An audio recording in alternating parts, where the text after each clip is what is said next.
கோவிந்தா கோவிந்தா. கோவிந்தா நாமத்தின் சிறப்பு.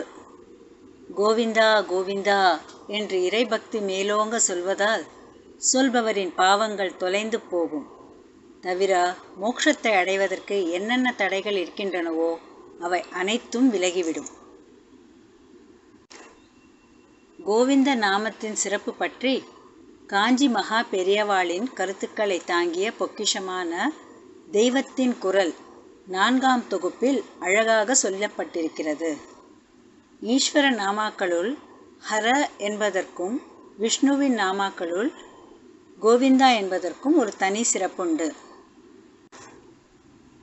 சத் சங்கத்துக்காக சத் விஷயத்துக்காக பலர் கூடினாலும் மனுஷ ஸ்வபாவத்தில் கொஞ்ச நேரம் போனதும் கூட்டத்தில் பலர் பல விஷயங்களை சலசலவென்று பேச ஆரம்பிக்கிறார்கள். அவர்கள் பேச்சை நிறுத்தி பகவானிடம் மனசை திருப்புவதற்கு என்ன செய்கிறோம்? யாராவது ஒருத்தர் நம பார்வதி பதையே என்கிறார். உடனே பேசிக்கொண்டிருந்த எல்லோரும் அரஹர மகாதேவா என்கிறார்கள்.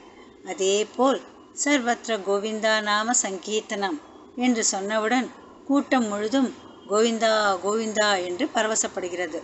சர்வத்ர என்று, அதாவது எல்லா இடத்திலும் எல்லா காலத்திலும் என்று அடைமொழி கொடுத்திருக்கிறது.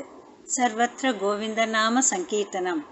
அதனால் இந்து மதத்தில் ரொம்ப ரொம்ப விசேஷமான நாமா எது என்று யாராவது என்னிடம் கேட்டால் கோவிந்தா தான் என்று சொல்வேன். கோவிந்த நாமாவுக்கு இருக்கப்பட்ட அநேக சிறப்புகளில் இன்னொன்று, நம் ஆச்சாரியால் ஆதிசங்கரருக்கு ரொம்பவும் பிடித்தது பஜகோவிந்தத்தில் ஒரு மனிதன் வாழ வேண்டிய முறைகளையும் தத்துவ உபதேசங்களையும் விவேக வைராகியங்களையும் சொல்லியிருக்கிறார். இது சகல ஜனங்களுக்குமானது.